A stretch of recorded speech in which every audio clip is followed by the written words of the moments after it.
Esta va a ser la clase número 6, en la que vamos a estar comenzando a trabajar en la unidad número 3, la unidad que definimos con el nombre de niñeces, ¿sí? Y bueno, lo primero que quería comentar con ustedes, que hablamos un poquito el otro día en el encuentro sincrónico también, es que por ahí les pueda resultar un poco llamativo, ¿no? Que por ahí pasamos de la unidad anterior, en que trabajamos los 2 primeros años de vida, a esta unidad que tiene desde los 2 años, ¿sí? Hasta los 12, ¿sí? Son un montón de años que van a estar trabajados en 3 clases, ¿sí? Esta primera clase que vamos a tener hoy, que trabaja de los 2 a los 6 más o menos, y la clase siguiente, que trabaja de los 6 a los 12, y una tercera clase en donde vamos a estar poniendo en común algunas de las cuestiones entre estas 2 etapas y trabajando por ahí si hay algunos apartados que nos quedaron por fuera en estas 2 primeras clases. Bueno, ¿por qué tenemos esta cantidad de años, ¿no? tanto mayor que en la unidad anterior? La cuestión es que, bueno, a la hora de armar el programa, nos pareció necesario que durante las primeras clases y sobre todo durante los primeros periodos de vida, así en este caso la primera infancia, ustedes puedan hacer un recorrido por los conceptos que sienten una base, ¿sí? A partir de la cual vamos a poder estar trabajando en las unidades siguientes. De hecho, van a ver que mucho de lo que vamos a trabajar hoy tiene que ver con, bueno, cómo quedaron las cosas, el estado de las cosas, ¿no? Cuando cerramos esta etapa de la primera infancia y cómo esas cosas se modifican y los cambios que acontecen, digamos, a partir de allí. Entonces, digamos que la base, digamos, estuvo sentada en estas primeras 3 clases de la unidad 2 que nos van a permitir quizá desarrollar un poco más rápido esta nueva etapa que nos toca trabajar. Muy bien, bueno, como les decía entonces, en el día de hoy vamos a estar trabajando la etapa que va desde los 2 hasta los 6 años, ¿sí? Y vamos a estar haciendo un recorrido que tiene mucho que ver con las etapas que trabajamos también en la unidad 2, ¿no? Van a ver que primero vamos a ver un poquito lo que es el desarrollo físico, la psicomotricidad en esta edad, después lo que tiene que ver con el desarrollo cognitivo, más desde los aportes de Piaget, como estuvimos trabajando también en la unidad anterior. Vamos a estar viendo un poco el desarrollo de la personalidad y también la influencia de la familia, ¿sí? en este desarrollo personal de cada individuo. Y bueno, creo que un poco lo que nos va a quedar por fuera para trabajar en la clase número 3 es lo que tiene que ver con la socialidad con el grupo de pares, ¿sí? Eso lo vamos a estar trabajando en la tercera clase de esta unidad porque, bueno, se hacía muy largo el desarrollo de esta clase si queríamos incluir eso también y era como demasiada información junta, ¿sí? Bueno, entonces vamos a empezar con este periodo de los 2 a 6 años, viendo un poquito, siguiendo la clase, ¿no? Viendo lo que es el desarrollo físico y psicomotor. Podemos decir que esta etapa va a estar caracterizada por un afianzamiento, ¿sí? del control sobre el propio cuerpo, un refinamiento, ¿sí? De los movimientos y de la motricidad fina, por ejemplo, ¿sí? Bueno, decíamos entonces que en cuanto al desarrollo físico y psicomotor, vamos a ver que hay cada vez un mayor dominio, ¿sí? del propio cuerpo, hay cada vez un mayor desarrollo de la psicomotricidad fina, que les va a ir permitiendo a los niños, ¿sí? actividades más que requieren una mayor precisión, pero además va a haber un desarrollo también en lo que es la motricidad más gruesa, ¿sí? que tiene que ver con un control cada vez mayor de las extremidades inferiores y de las piernas, que quizás hasta los 2 años se había visto, pero más en lo que son las extremidades superiores, ¿sí? en los brazos. Eso se va a extender ahora a las piernas también, ¿sí? Muy bien, por otra parte, entonces, lo que vamos a decir es que va a haber, por un lado, ¿sí? una independencia motriz que se va a ir consiguiendo, ¿sí? que tiene que ver con esta complejización de la que estamos hablando, que le va a permitir al niño, por ejemplo, o a la niña, no sé, hacer una actividad con una de sus manos sin tener que mover la otra. Por ejemplo, no sé, está agarrando una pelota, lo que sea, con una de sus manos, bueno, la otra no la tiene que mover, la puede dejar quieta, ¿sí? Ese es un avance que hasta este momento no se veía. Por otra parte, vamos a tener lo que son la coordinación, ¿sí?, de los esquemas. Fíjense que por ahí suena un poco como raro, ¿no? Por un lado independencia y por otro lado coordinación, pero bueno, vemos que estas dos cosas se complementan, ¿sí? Porque bueno, la independencia, como decíamos, tiene que ver con cierta capacidad para realizar unas acciones con una parte de nuestro cuerpo sin implicar a las demás. Y por otro lado, la coordinación de los esquemas, ¿sí?, va a permitir realizar acciones cada vez más complejas. Tienen el ejemplo ahí en la clase de, por ejemplo, el niño que sube o baja una escalera con un vaso de agua, ¿sí? Esta acción, ¿sí?, que es un poco más compleja que las acciones más básicas que por ahí se veían hasta este momento, tiene que ver también con esta coordinación, ¿sí?, de diferentes acciones a llevar a cabo para poder lograr el resultado que es, por ejemplo, subir la escalera, ¿no?, sin caerse. En este sentido, también lo que podemos decir es que esto va a ser cada vez más automatizado también, ¿sí? Por ahí en el comienzo, ¿sí?, cuando se empieza a experimentar este tipo de acciones, requieren todavía mucho espacio de concentración, ¿sí?, de pensar qué es lo que se está haciendo. Y por ejemplo, piensen ustedes al día de hoy, cuando subimos una escalera o cuando hacemos actividades complejas, incluso no sé, manejar, son actividades que realizamos sin la necesidad de estar conscientemente pensando cada una de las acciones, ¿sí?, que tenemos que ir realizando, ¿sí? Es como más automático y eso nos libera espacio mental para pensar en otras cosas, para ocupar, digamos, en otros procesos mentales. Un hito fundamental también, sí, que hay que mencionar en esta edad, que tiene que ver con el dominio del propio cuerpo, tiene que ver con el control de los esfínteres, ¿sí?, que llega entre los 2 y los 3 años de edad. Primero es control de las heces y luego control de la orina, ¿sí?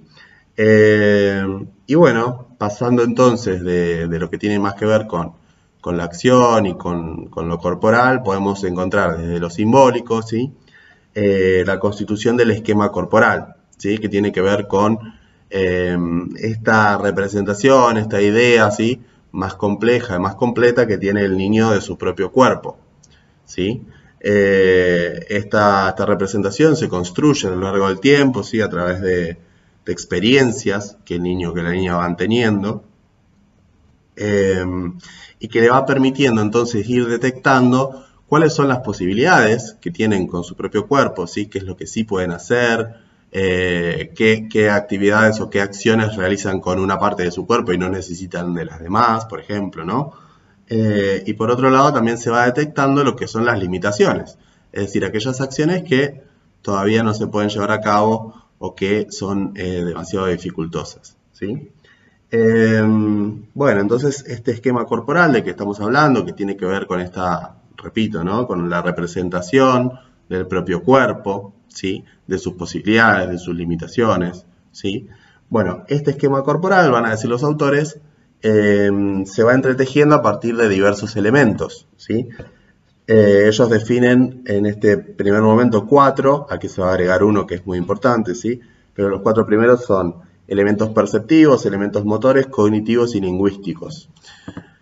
Podemos pensar que los elementos perceptivos tienen que ver con aquella información que entra por los sentidos, ¿sí? Es decir, la orientación, los datos, digamos, sobre nuestro propio cuerpo, sobre las partes que lo componen, ¿sí? El hecho de mirarse en el espejo, por ejemplo, es información que entra a partir de estos elementos perceptivos, ¿sí?, y que, como dijimos, ayuda a la composición de este esquema corporal. Por otra parte, tenemos los elementos motores, ¿sí?, que tienen que ver con la acción y que van a tener que ver particularmente con esto que decíamos, ¿no?, de determinar qué es lo que podemos hacer con nuestro cuerpo y cuáles son las cosas que no, es decir, cuáles son las limitaciones que vamos a tener. Por el lado de los elementos cognitivos, tiene que ver con una síntesis, ¿sí?, que se va a hacer de todas estas informaciones. Recuerden, ¿no?, informaciones que entran a través de los sentidos, informaciones que se obtienen a partir de la realización de acciones, ¿sí? va a haber una síntesis de todas esas informaciones a partir de esta, digamos, capacidad cognitiva, ¿sí?, en el niño o la niña, que les va a permitir generar esto que ya habíamos visto en clases anteriores, ¿sí?, que es esta conciencia de sí, ¿sí? O el yo también lo habíamos definido. Como habíamos visto, ¿sí?, esta conciencia de sí mismo comienza a desarrollarse más o menos al año y medio, pero se va a ir complejizando y matizando y encontrando cada vez mayor complejidad, ¿sí?, durante todo este periodo que vamos a estar trabajando, más o menos hasta los 5 años, ¿sí? Es que se desarrolla esta conciencia de sí. Y por último, el otro elemento que mencionan los autores es el lenguaje, ¿sí?, que tiene que ver con esta capacidad de nombrar y de etiquetar, van a decir, las diferentes partes de nuestro cuerpo, ¿sí?, de nuestro cuerpo y del cuerpo de los demás también. Porque recuerden que gran parte de la construcción, ¿sí?, que tenemos de nuestra propia imagen es a partir de la identificación con la imagen de otros, ¿sí? A partir de ahí es que podemos ir interiorizando, digamos, y vernos reflejados de alguna manera en los cuerpos de los otros, ¿sí?, para construir nuestra propia imagen de cuerpo, que va a ser diferente, por supuesto, que la de los demás, pero que sin duda va a ir recopilando información, ¿sí?, de esos otros con los que estamos día a día, ¿sí? Muy bien, entonces mencionan estos elementos, pero también nos llama la atención sobre la importancia de un elemento más fundamental, ¿sí?, para la constitución de este esquema corporal que venimos trabajando, que es el componente de la interacción, ¿sí?, el componente social, ¿sí?, la experiencia social. Esto tiene que ver con, principalmente, por la etapa en la que estamos trabajando, con la interacción con el grupo familiar, ¿sí?, en especial con las figuras de apego, ya sea, van a decir los autores, ¿no?, ya sea a través de una caricia, una palabra, ya sea a través de la estimulación, ¿sí?, incluso de la puesta de límites, es que estos otros, ¿sí?, estos otros familiares, van a ir ayudando, ¿sí?, al niño a que vaya construyendo ese cuerpo propio, ¿sí?, esa imagen de su propio cuerpo que requiere, como les dije hace un ratito, ¿no?, de este vínculo, de estas múltiples identificaciones incluso con los demás, ¿sí? Podemos decir también que cuando concluye esta etapa, ¿sí?, que vamos a estar viendo más o menos hasta los 5 o 6 años, también hay un cambio muy importante, ¿sí?, que va a continuar influyendo sobre esta constitución del esquema corporal, que es algo que se va a ir complejizando, ¿sí?, a lo largo de la vida, y va a ser la experiencia social, pero la experiencia con los grupos de pares particularmente, ¿sí? Y esto tiene que ver principalmente con el acceso a la escolaridad, ¿sí? Pensemos que más o menos a los 5 años, hay algunos nenes que van desde mucho antes, ¿no?, pero a los 5 años todos los niños, al menos en nuestro país, según las normativas que tenemos, deberían estar en la escuela, ¿sí?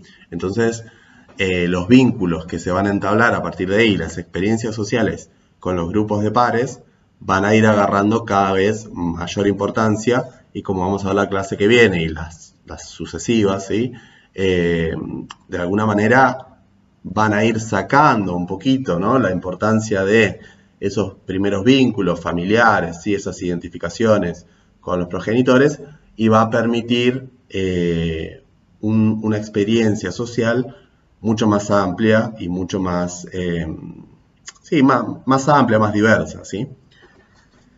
Bueno, por último, para mencionar este apartado, ¿sí?, tiene que ver con la motricidad fina que veníamos hablando, y con dos expresiones particulares que tienen que ver con la motricidad fina, que son las expresiones grafológicas, ¿sí? Por un lado la escritura y por otro lado el dibujo, ¿sí? Son dos expresiones que son muy importantes porque por un lado tienen que ver, ¿no?, con el establecimiento y con el desarrollo de la inteligencia, ¿sí?, y de la función cognitiva en los niños, y también con el desarrollo emocional, ¿sí?, sobre todo el dibujo. Pero además tienen un valor para nosotros, ¿sí?, que tiene que ver con la capacidad que tenemos, ¿no?, de realizar algunos tipos de diagnóstico, pero sobre todo de ir encontrando, digamos, ciertos indicios, ya sea en la escritura, pero sobre todo en los dibujos, de la personalidad de los niños, ¿sí?, de su estado afectivo, de su estado emocional, ¿sí? Digamos que tienen ese valor a la hora de hacer un análisis, ¿sí?, de los casos con los que podemos llegar a trabajar. Ahora bien, ¿quiere decir esto que por tener 2 o 3 dibujos de un niño ya podemos diagnosticar o que podemos establecer algunos lineamientos así muy claros? Y la verdad que no, ¿sí? Es una herramienta más, el análisis de los dibujos, ¿sí? Pero bueno, ya les digo, si bien nos pueden otorgar algunos indicios, no habría que basarnos solamente en eso, ¿no?, para la hora de establecer un diagnóstico, por ejemplo, ¿sí? Bueno, entonces vimos hasta acá lo que tiene que ver con la parte física y con la parte de este desarrollo psicomotor, ¿sí?, en lo que son estas edades. Y vamos a pasar entonces un poquito a ver lo que es el desarrollo cognitivo, ¿sí?, más propiamente dicho. Bueno, como se imaginarán, el referente por excelencia con el que trabajamos para ver la cuestión cognitiva es Piaget, nuevamente, ¿sí?, que, si recuerdan, hasta los 2 años, él señala que el niño o la niña están en el estadio o la etapa sensoriomotora, ¿sí? Recuerden esta etapa que tiene estos 6 subestadios, ¿sí? Es una etapa que está caracterizada por la primacía, ¿sí?, de las acciones, ¿sí?, de las acciones del niño sobre el mundo y con los objetos, ¿sí?, principalmente. Bueno, como recordarán también, Piaget ubica en el subestadio número 6, de los 18 a los 24 meses, el acceso a las representaciones, ¿sí?, que marca de alguna manera un pasaje, ¿sí?, entre el estadio sensoriomotor y el estadio posterior, que es el que vamos a estar viendo ahora, que es el estadio preoperacional, ¿sí? Muy bien.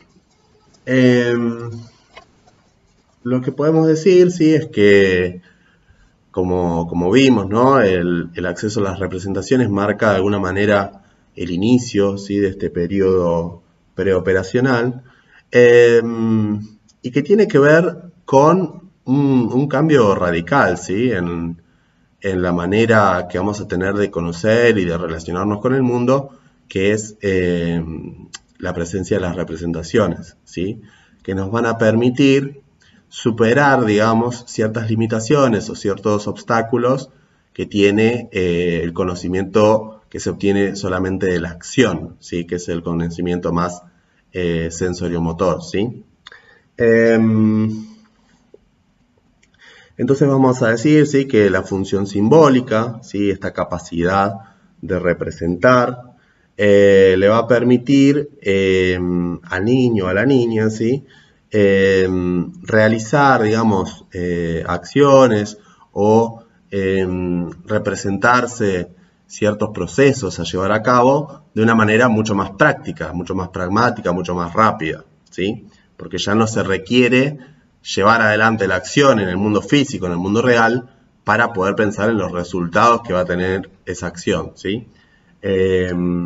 Ahora bien, para Piaget, ¿sí?, el periodo preoperacional, como su nombre lo dice, de alguna manera, ¿no?, es un estadio de transición, ¿sí? Transición entre el estadio sensoriomotor, que es el que trabajamos en la unidad 2, y el estadio de las operaciones concretas que vamos a estar trabajando en la clase que viene. De alguna manera, entonces, lo que lo que va a hacer Piaget, ¿sí? Lo que de alguna manera critican los autores de esta bibliografía con la que estamos trabajando, es el poner el énfasis, ¿sí? En lo que el niño todavía no puede, ¿sí? En esta edad. Piensen que para Piaget entonces había un acceso a las representaciones, lo cual era un cambio muy grande con respecto a la etapa sensoriomotora, pero todavía hay algunas características y algunas capacidades que no están del todo desarrolladas y por lo tanto el niño va a seguir cayendo, digamos, o repitiendo algunos errores, ¿sí? Para Piaget, errores procedimentales, errores de pensamiento, ¿sí?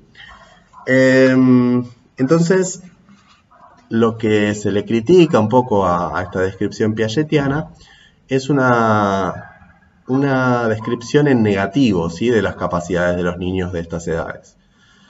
Lo que de alguna manera en la bibliografía se intenta hacer es, bueno, por supuesto, exponer los desarrollos de Piaget, pero también tratar de enfocar, ¿sí? Cuáles son los grandes avances y las grandes posibilidades, ¿sí? Y no solamente las imposibilidades que tienen los niños en esta edad, ¿sí? Piaget entonces va a decir que lo que caracteriza el pensamiento preoperacional son dos cosas, ¿sí? Por un lado, que tiene un funcionamiento asistemático, es decir, todavía no se pueden establecer reglas, establecer patrones que le permitan al niño o a la niña pensar de una manera sistemática, ¿sí? Es decir, cada situación que se le presenta es como única, ¿sí? Es como si fuera la primera vez que se enfrenta a ese problema, ¿sí? Todavía no hay de alguna manera un registro de la experiencia que tenga que ver con, bueno, cómo se resolvió este problema en situaciones anteriores y si hay alguna variación en el problema, bueno, lo resolví de esta manera, bueno, ahora tendría que modificar tal o cual cosa para poder resolver este nuevo problema que se presenta, ¿sí? Entonces, todavía no hay reglas y no hay generalizaciones. Cada situación es medio que novedosa, ¿sí? Para el niño. Por otra parte, entonces, va a decir Piaget que otra característica del pensamiento de esta etapa es que está basado en la percepción, ¿sí? Es un pensamiento, va a decir Piaget, intuitivo, ¿sí? Todavía no lógico, sino intuitivo, basado en la información, ¿sí? Que va a obtener el niño a través de la percepción. Bueno, para esto, para llegar a estas conclusiones, ¿sí? Piaget lo que realiza son algunos experimentos que van a tener ustedes el video en la plataforma. Son experimentos que están muy buenos, que son muy lindos de ver y que ilustran de alguna manera estos errores de procedimiento, ¿sí? Que todavía parecen presentar los niños de estas edades que estamos trabajando, ¿sí? Entre los 2 y los 6 años. El más conocido es el del vaso de agua, ¿sí? Es un experimento en el que lo van a tener para ver ahí en la plataforma, ¿no? Pero se le dan al niño dos vasos de agua, ¿sí? Cargados con la misma cantidad de líquido. Son dos vasos iguales. Entonces el niño lo que afirma es que en ambos hay la misma cantidad de líquido, ¿sí? Ahora, después, el experimentador, ¿sí? el científico que está ahí trabajando, lo que va a hacer es trasvasar, es decir, pasar el líquido de uno de los vasos a otro vaso más alto y más fino, ¿sí? Entonces, a nivel perceptivo, el niño que está en el experimento lo que va a decir es que ahora hay más agua en el vaso que es más alto, ¿sí? Esto a nivel perceptivo tiene sentido, ¿sí? Porque el niño en lo que se basa es en dónde está el nivel más alto de agua, ¿sí?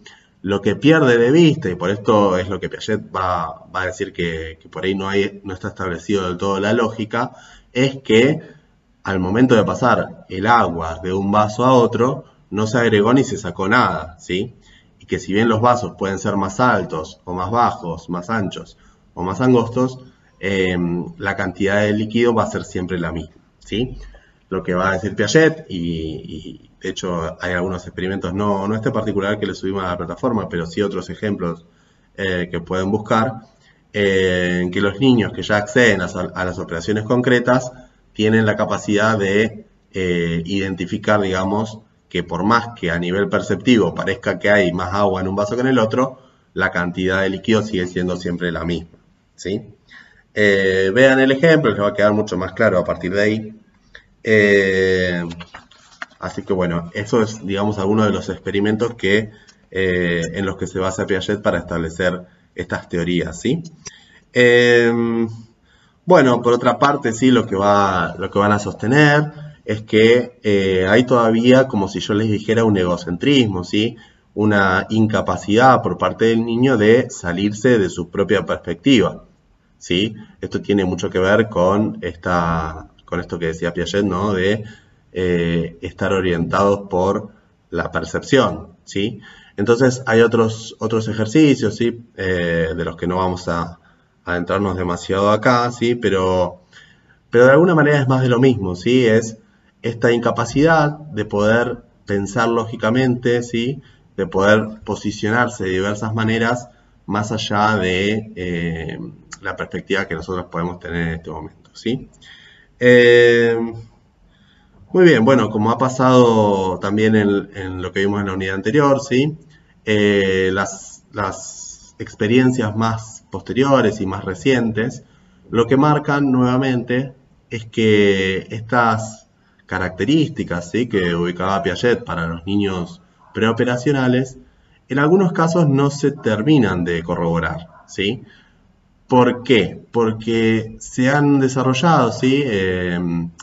Experimentos más complejos, pero a la vez más cercanos a los intereses de los niños, a los gustos, ¿sí? A las fortalezas que pueden tener los niños de esta edad, y se ha constatado que estas características que planteaba Piaget no serían tan claras, ¿sí? En los niños preoperacionales. Incluso muchas veces ya son capaces de realizar digamos, operaciones, ¿sí? Que Piaget ya ubicaba en lo que sería el periodo siguiente, ¿sí? Por lo tanto, otra vez, un poco como veíamos en la unidad 2, lo que son las investigaciones más recientes, de alguna manera ponen en cuestión, ¿sí? Estos preceptos, esta teoría que sostenía Piaget, ¿sí? Por supuesto que esto no quiere decir que en el estadio de las operaciones concretas, que vamos a trabajar la clase que viene, no haya una diferencia muy grande, ¿sí? En la capacidad de resolver problemas, en la capacidad de pensar, pero sí lo que nos puede indicar es que no habría tanta discontinuidad, así como planteaba Piaget, entre el estadio preoperacional y el estadio de las operaciones concretas. Bueno, establecimos entonces un recorrido por lo que es la parte cognitiva, ¿sí? Fue un recorrido bastante acotado, sobre todo en base a los tiempos que tenemos, pero creo que ilustra un poco, ¿no? Esta diferencia entre el estadio sensoriomotor y este estadio preoperacional, ¿sí?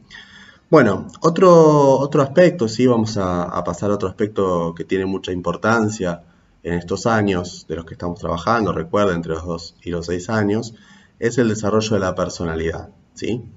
En líneas generales lo que podemos decir es que como seres humanos, ¿sí?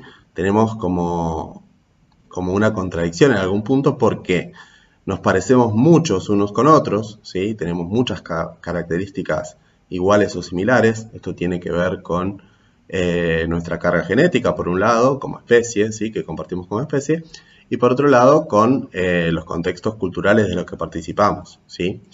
Pero por otro lado, ¿sí? Cada uno de nosotros podemos decir que es un individuo diferente a todos los demás, ¿no? Esto también va a tener que ver, ¿no? Por un lado, con nuestra carga genética particular, ¿sí? Como sabrán, nuestro ADN es diferente para cada uno de nosotros, pero por otro lado también por las experiencias de vida, las experiencias sociales, ¿sí? Por las que pase cada uno de nosotros, ¿sí? Que van a ir moldeando de alguna manera lo que es nuestra personalidad. En líneas generales, lo que se plantea desde la bibliografía que ustedes tienen para leer es un rol, ¿sí? Se le otorga un rol al sujeto que es un rol activo, ¿sí? Porque por ahí en descripciones anteriores, ¿sí? En otras épocas, digamos, del de lo que sería el material científico así disponible, quizás había una tendencia a otorgar un lugar más pasivo, ¿sí?, al sujeto, como puede ser, por ejemplo, esto que habíamos trabajado, ¿no?, en cuanto a la tabula rasa, ¿sí? Un lugar pasivo por excelencia. Por el contrario, lo que se destaca es el rol activo del sujeto, ¿sí?, en la construcción de su propia personalidad, ¿sí? Bueno, por supuesto que el ambiente, ¿sí?, el contexto social en el que se va a desarrollar el niño o la niña tiene una importancia fundamental, ¿sí?, en el establecimiento de la personalidad. En particular, en los años que estamos trabajando, que son los años preescolares, va a tener que ver mucho, sobre todo, con los vínculos familiares, como ya habíamos planteado, ¿sí? Bueno, dentro de los aspectos más destacables, ¿sí?, que tienen que ver con el desarrollo de la personalidad, vamos a tener por un lado el conocimiento y la valoración de sí mismo, y por otro lado lo que tiene que ver con el desarrollo emocional, ¿sí? Eso lo vamos a estar trabajando un ratito, pero lo primero que vamos a rescatar de alguna manera, ¿sí?, es algunos aportes fundamentales provenientes principalmente del campo del psicoanálisis, que es un campo de estudio que privilegió mucho, ¿no?, lo que es el desarrollo de la personalidad, y por eso ha hecho grandes aportes, ¿sí?, en este tema. Bueno, en primer lugar, por supuesto, referirnos a Freud, ¿sí? Recuerden que la teoría freudiana establece, digamos, que el desarrollo de la personalidad va a tener que ver con el pasaje del sujeto por diferentes fases de organización de las pulsiones sexuales, ¿sí? Esas fases que por ahí estuvieron ya viendo en psicología general son la fase oral, la fase anal, la fase fálica y la fase genital, ¿sí? Es decir, el individuo va a ir pasando, ¿sí?, por estas fases en las que las pulsiones sexuales se organizan de diferentes maneras, ¿sí? Ahora bien, no es que cuando se termina una fase y se pasa a la siguiente, ya queda atrás, digamos, todo lo que había sucedido hasta ese momento, ¿no? Sino que lo que va a decir la teoría freudiana es que va a haber un acoplamiento, va a haber una fusión, ¿sí?, un acomodamiento de las pulsiones, sí, que tienen que ver con las zonas erógenas, que se van a ir integrando a futuro, ¿sí? No es que se pierden, sino que se van a ir integrando a la sexualidad más adulta, podemos decir. Muy bien, entonces lo que va a establecer Freud, ¿sí?, de alguna manera, lo que puede desprenderse de su obra, ¿sí?, es que algunos rasgos de personalidad van a tener que ver con cómo se solucionen los conflictos entre las pulsiones sexuales y las exigencias de la realidad, ¿sí?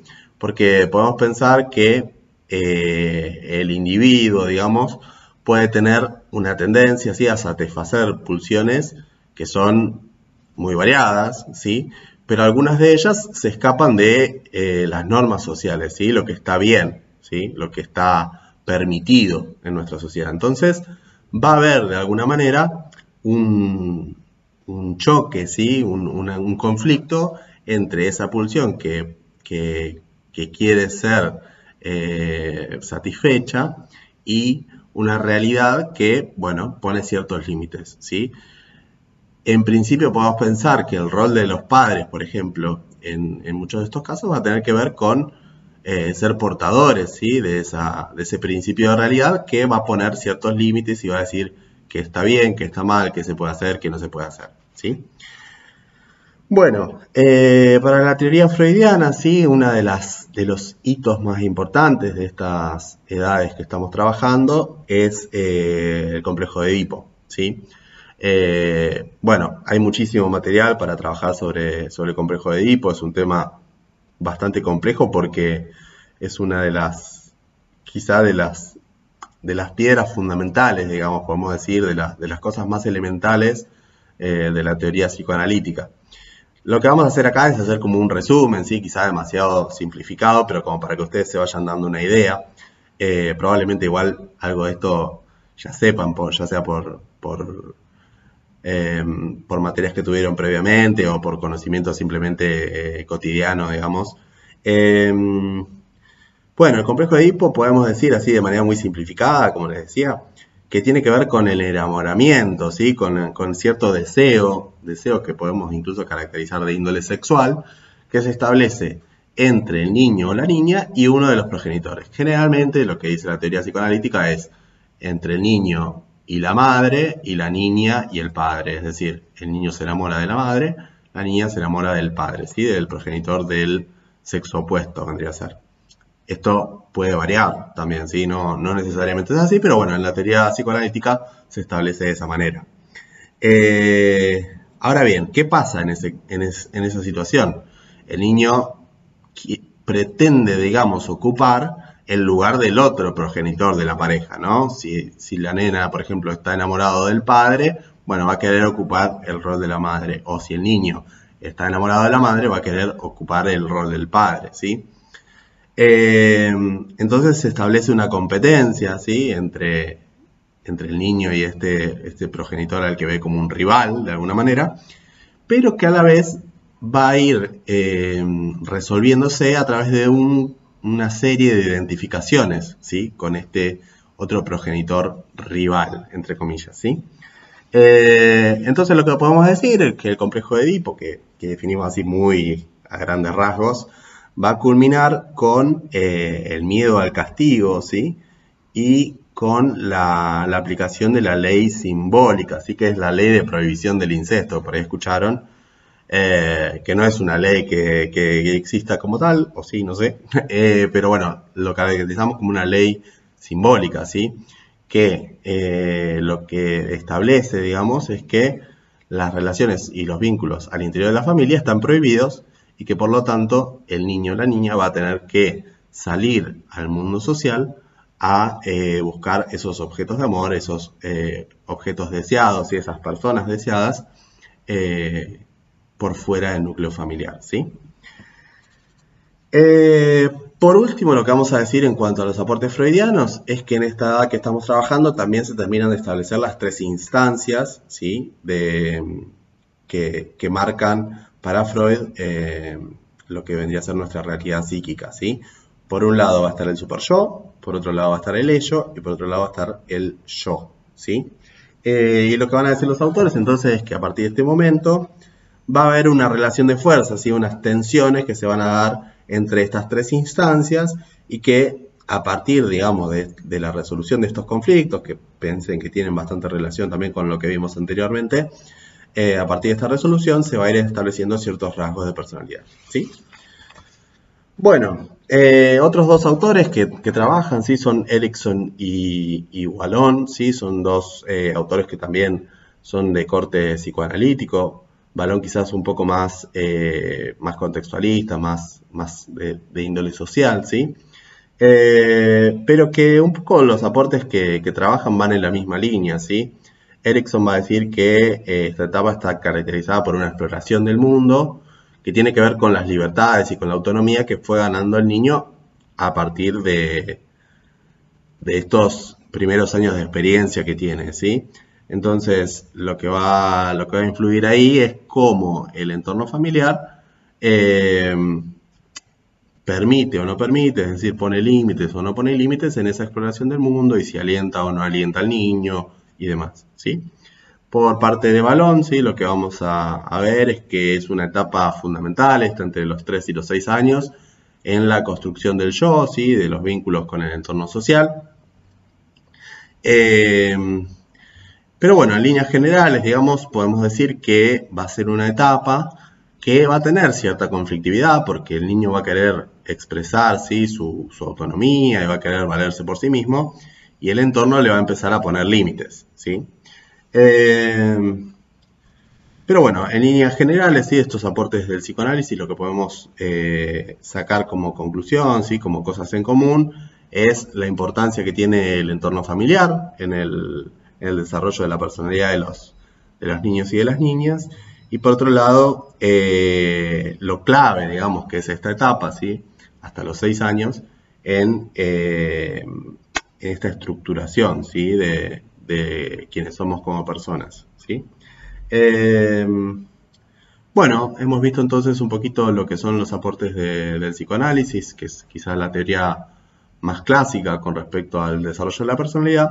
Y ahora, como le habíamos dicho antes, vamos a trabajar lo que es el conocimiento de sí mismo y el desarrollo emocional, que hoy en día, digamos, son los dos campos más estudiados, ¿sí? Con respecto a este tema. Bueno, primero entonces, para aproximarnos a lo que es el conocimiento de sí mismo, piensen que esto tiene mucho que ver, ¿sí? Con lo que vimos en la clase, hasta la clase pasada, así que tiene que ver con el establecimiento del yo y la conciencia de sí, como ya comentamos antes. En líneas generales, sí, lo que se establece entonces es una diferenciación entre quién soy yo y quiénes son los demás, ¿sí? Esta diferenciación, ¿sí? Se puede estudiar, ¿sí? A partir de dos aspectos centrales, ¿sí? Por un lado, el autoconcepto y por otro lado, lo que es la autoestima, ¿sí? El autoconcepto entonces va a tener que ver con la imagen que tenemos de nosotros mismos y el conocimiento que tenemos y que nos permite diferenciarnos y definirnos, ¿sí? Frente a los demás, ¿sí? Entonces, por ahí el autoconcepto va a tener que ver, digamos, con cómo nos identificamos, ¿sí? Y va a ir variando, obviamente, y complejizándose con el paso del tiempo. Por ahí los niños más pequeños, ¿sí? Tienen el ejemplo ahí en la clase, se quedan muy fijados a una situación. Por ejemplo, no se estaban jugando y hicieron algo malo, o le pegaron a un compañero, o se enojaron y empezaron a llorar, o lo que sea. Y si se les pregunta, por ahí puede ser que se definan como malos, ¿sí? Porque quedaron muy anclados a esa situación reciente. A medida que van creciendo, esa capacidad, digamos, de autorreconocerse, podemos pensar, va a ir modificándose y va haciéndose cada vez más compleja. Entonces, por ejemplo, pueden llegar a dar ejemplos como, no sé, si se le pregunta cómo es con los deportes, el nene puede decir, bueno, yo soy bueno jugando al handball, pero malo en natación, por ejemplo, ¿no? O incluso a través de la comparación con los otros. Por ejemplo, no sé, de mi grupo de amigos soy de los que mejor juega al fútbol, ¿sí? Que creo que es el ejemplo que está en la clase. Lo que de alguna manera queremos que se queden, ¿sí? Es este pasaje, ¿sí? Esta complejización de un primer momento en que hay como una tendencia a quedarse con una situación concreta y definirse a partir de eso, y un avance, un progreso, ¿no? Que va a tener que ver con estos matices que se empiezan a encontrar, ¿sí? Por la parte de la autoestima, ¿sí? Recuerdan, autoconcepto por un lado, autoestima por otro. El autoestima va a tener que ver, obviamente, con la valoración que tenemos de nosotros mismos, y es decir, que va a tener que ver con qué tan satisfechos nos encontramos con respecto a las metas, de alguna manera, que nos vamos proponiendo, ¿sí? Entonces, va a variar mucho, por ejemplo, si un niño se propone o digamos, su entorno le requiere que sea un estudiante excepcional y se saque todos 10, por ejemplo, puede haber una repercusión en la autoestima cuando un día se saque un 8, ¿no? Ahora bien, quizá una perspectiva más flexible en este aspecto, de una familia que, si bien lo alienta a que le vaya bien, digamos, es un poco más flexible, la repercusión de sacarse un 8 puede ser hasta buena, ¿no? Decir, mirá, me fue bien y estoy contento con eso, ¿no? Entonces, la valoración, ¿sí? La autoestima va a tener que ver con el grado de satisfacción, ¿sí? Que tenemos con nosotros mismos. Esa autoestima, lo que van a decir los autores, es que puede, sobre todo a medida que se va complejizando con el paso del tiempo, puede ser diferente para diversos aspectos de nuestra vida. Entonces, nuestra estima, por ejemplo, de nosotros mismos a nivel académico puede ser buena, pero mala a nivel social, por ejemplo, ¿no? Entonces, de lo que van a hablar es de una autoestima que se va a ir diversificando y que va a ser diferente en diversos aspectos, ¿sí? Diversos campos de interés, podemos pensar. Muy bien, bueno, lo que tiene que ver con el desarrollo emocional, ¿sí? Recuerdan que era como la otra pata más importante en los estudios más actuales sobre el desarrollo de la personalidad. Lo que caracteriza principalmente este periodo es la aparición de las las sensaciones o las emociones de vergüenza, orgullo y culpa, ¿sí? Que son estas emociones más de carácter moral, ¿sí? Y que requieren que ya esté establecido de alguna manera el yo o la conciencia de sí mismo, ¿sí? Estas nuevas emociones, ¿sí? Que son de un carácter más complejo, como les dijimos, tiene que ver con que ya esté establecido de alguna manera el yo, y por otra parte con la complejización que va habiendo de las relaciones con los demás, ¿sí? En cuanto a lo que es la comprensión de las propias emociones, ¿sí? Lo que podemos pensar es que a partir de los 4 o 5 años, ¿sí? Empieza a haber una contextualización de las emociones, ¿sí? Entonces, se puede comenzar, digamos, a comprender o a sistematizar ciertas respuestas emocionales ante algunos estímulos, ¿sí? También en esta edad, lo que dicen los autores es que va a aparecer el miedo, ¿sí? Miedo que tenga que ver con monstruos o que tenga que ver con la oscuridad principalmente. También hay otros tipos de miedo, ¿no? Pero principalmente en los niños de esta edad se reflejan en esos dos factores, ¿sí? Y otra cuestión fundamental, ¿sí? Que aparece también en esta edad es la capacidad de empezar a controlar un poco las emociones, ¿no? Principalmente a partir de los estímulos familiares, ¿sí? Que de alguna manera vayan dándole herramientas, ¿sí? A ese niño, a esa niña, para que pueda ir autorregulándose. Y por otra parte va a aparecer cierta capacidad, podemos pensar, para poder mostrar, digamos, una emoción hacia afuera, aunque hacia adentro el niño tenga otra emoción. Por ejemplo, le dan un regalo que no le gusta, bueno, hacia afuera se muestra contento y agradecido, y hacia adentro está decepcionado o lo que sea, ¿no? Es un ejemplo así como que tenemos bastante a mano para ver este tema. Pero entonces los autores van a decir que en esta etapa ese es otro de los hitos más importantes, ¿sí? En cuanto al desarrollo emocional. Bueno, hasta aquí entonces lo que hemos visto de lo que tiene que ver con la personalidad, ¿sí? Recuerden que es uno de los cambios, o sea, es una de las áreas en donde más cambios va a haber en esta etapa, en estas edades, ¿sí? Y como decíamos, mucho de eso va a tener que ver con la influencia de la familia sobre el sujeto, ¿no? Y eso nos permite entonces acercarnos al último apartado que vamos a estar trabajando, que es justamente el de la familia, que como sabrán es el principal contexto de socialización, como ya dijimos, principalmente en estas edades. Bueno, en cuanto al estudio de los vínculos al interior de la familia, ha habido un avance muy interesante, ¿sí? que tenemos que mencionar para referirnos a este apartado, que tiene que ver con, digamos, una visión más compleja de lo que son los vínculos al interior de la familia. Se ha empezado entonces a analizar y a contemplar la complejidad, ¿sí? que tiene cada familia a su interior. Y por supuesto, ni hablar de la variedad de núcleos familiares que encontramos hoy en día, ¿no? Como pueden ser las familias monoparentales, que de alguna manera nos han puesto a pensar, ¿sí? Y a poder contemplar las diferencias que hay al interior de cada una de estas familias con las que podemos estar trabajando, ¿sí?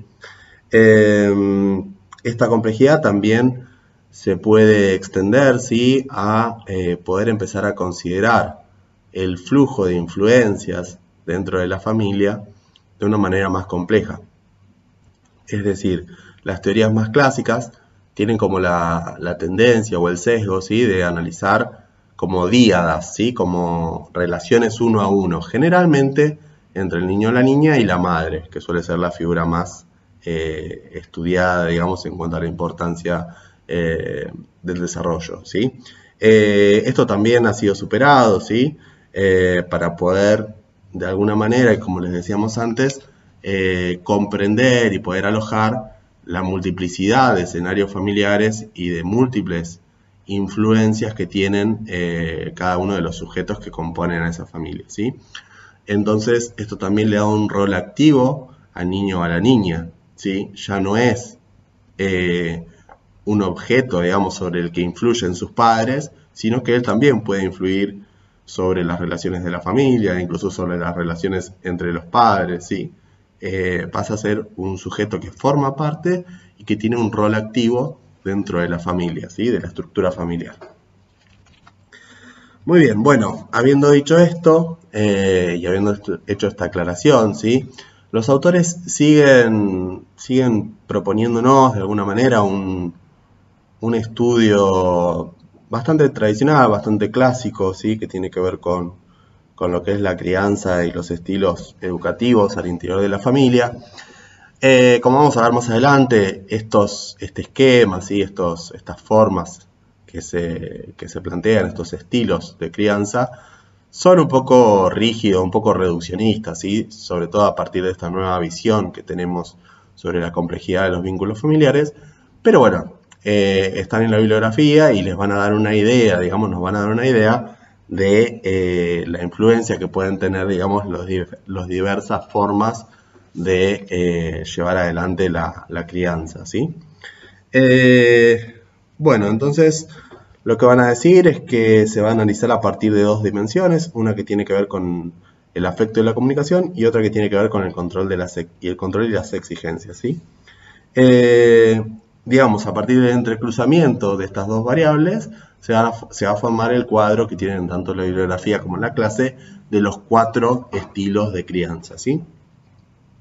El primero es el estilo democrático, que podemos decir que es el estilo ideal o idealizado, ¿sí? De la crianza, que tiene que ver con un alto nivel de comunicación, una gran contención afectiva, ¿sí? Y una exigencia que es moderada, pero que incita al niño o a la niña a ir superándose continuamente, ¿sí? Las reglas no son talladas en piedra, ¿sí? No es que son arbitrarias, sino que son racionales y que además se van dialogando, ¿sí? Con el niño, ¿sí? El niño sabe por qué están esos límites, cuál es la función que tienen los límites y que tienen las normas al interior de la familia, ¿sí? Después tenemos el estilo autoritario, que va a tener un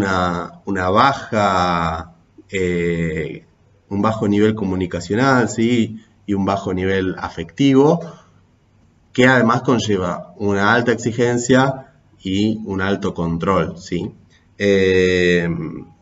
Las normas van a ser rígidas, van a ser impuestas y se pueden utilizar en este tipo de crianza, ¿sí? Métodos coercitivos, ¿sí? Amenazas de castigo, como mucho más arbitrario, ¿sí? Todo y más estructurado en el mal sentido, ¿sí? El tercer estilo de crianza es el estilo permisivo, que tiene que ver con una buena cuota afectiva, digamos, y una amplia comunicación, pero cierta escasez en cuanto al establecimiento de límites y de normas. Acá un pequeño dato de color. Como saben, yo trabajo en una escuela primaria y la verdad es que esto se ve mucho, ¿sí? Se ve mucho de niños que tienen sin duda en la casa, ¿no? Un marco afectivo interesante, complejo, pero que hay como ausencia de límites, ¿sí? Como que no está establecida cierta autoridad en el buen sentido, ¿sí? Por parte de las figuras de referencia familiares, ¿sí? En general lo que esto tiene que ver es que con que los intereses del niño terminan primando sobre todo, ¿sí? En cuanto a las relaciones con los adultos. Hay escasa establecimiento de límites, como habíamos dicho, y lo que suele aparecer es cierta tendencia como al capricho, ¿sí? En cuanto a los niños que tienen este tipo de estilo de crianza. El último estilo que proponen los autores es el estilo indiferente o negligente, que como se imaginan tiene que ver con la falta de interés por parte de los padres en la crianza de los hijos, ¿sí? Hay dejadez, hay ausencia de afecto, ausencia de comunicación, y tampoco hay reglas, no hay límites, no hay interés realmente de establecer un vínculo. Y entonces lo que prima es la frialdad y el distanciamiento, el rechazo. Digamos que podemos pensar que quizás es el estilo de crianza más negativo de todos, ¿sí? Bueno, entonces para ir cerrando, como le decíamos, este esquema que planteamos y estos 4 estilos de crianza nos dan de alguna manera algunas herramientas para poder pensar, ¿sí? en este tema, pero son un poco reduccionistas, ¿sí? Y no atienden demasiado a esto que habíamos hablado antes, ¿no? De la complejización, ¿sí? De nuestro estudio de las dinámicas familiares. A partir de eso, de alguna manera lo que pareciera quedar en claro es que para hacer un acercamiento coherente y ético, ¿no? al trabajo con las familias es muy importante, ¿sí? Lo que es interiorizarnos en cómo se dan los vínculos y cómo fluyen los vínculos al interior de la familia, porque cada familia es distinta, ¿sí? Más allá de esto, digamos, lo que podemos establecer, así que digamos en líneas generales más o menos, es que lo más relevante, ¿sí? Tiene que ver con cierta flexibilidad por parte de los padres para poder identificar, ¿sí? en el niño o en la niña cuáles son los puntos fuertes, cuáles son los intereses, los gustos, los deseos, las cosas que por ahí son más complicadas para ese niño o esa niña, que no está pudiendo resolver. Y a partir de ese análisis, de ese interés, ¿no? por el desarrollo del niño o de la niña, que los adultos puedan brindar herramientas, ¿sí? y contención para que el niño pueda ir desarrollándose, sobre todo a nivel emocional, y que de alguna manera los vínculos que pueda ir estableciendo sean cada vez más satisfactorios, ¿no? Bueno, hasta aquí hemos llegado por hoy. Es un video que se ha hecho bastante largo. Les pido disculpas. Pero bueno, la verdad es que teníamos un montón de temas para trabajar. Como le dijimos al principio, esta unidad 3 va a condensar una buena cantidad de años. Entonces las clases son también, ¿no? como más extensas porque vamos viendo las diferentes temáticas o áreas que tenemos que ir trabajando correspondiente a cada grupo de edad. Cerramos entonces por hoy en este trabajo de los 2 a los 6 años. La clase que viene estaremos trabajando de los 6 a los 12, que es más o menos cuando marcan los autores el inicio de la adolescencia. Y la siguiente clase, es decir, la tercera clase de esta unidad, estaremos estableciendo sí, ciertas relaciones, ciertas diferencias entre un periodo y el otro. Bueno, les dejo un saludo, espero que anden bien, que haya quedado claro lo que estuvimos trabajando hoy. Recuerden que están los foros, que están los grupos, ¿sí? para poder comunicarse, para poder debatir y poder intercambiar ideas. Así que las seguimos y los seguimos invitando a que participen en esas instancias. Les dejo un saludo y espero que estén muy bien. Hasta luego.